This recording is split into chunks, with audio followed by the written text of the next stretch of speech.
The general perception of what unfolded that day is that the couple is murdered in the late afternoon the day before their bodies are discovered.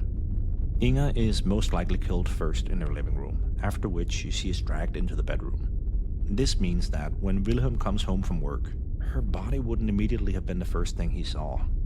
Instead, he would have soon been surprised by the assailant, then seemingly tied up with the curtain strings and electrical cords, after which he had been tortured for hours and eventually beaten across the head with the leg from the broken armchair. And finally, after he had died, the killer had sliced his wrist so he would bleed out, possibly to make sure he would indeed not survive the ordeal and tell the cops who had attacked him. So, when I said earlier that these murders were brutal, I wasn't lying. Much of the information on the case actually remains classified, but a number of authors have gained access to the archives over the years, and one of them even reprinted the pictures from the subsequent autopsy.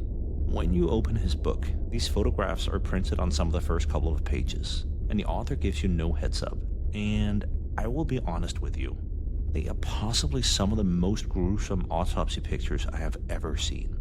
I have already shown you pictures from the crime scene where the bodies are seen mostly covered, but these images from the autopsy are much more graphic, so you will not see them in this episode. First of all, if I showed those pictures, YouTube would likely remove this video within a day. And secondly, I don't think it's necessary to show them in order for you to fathom the brutality of the crimes.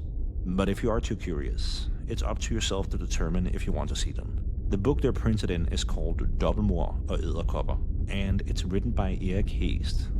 But don't say I didn't warn you.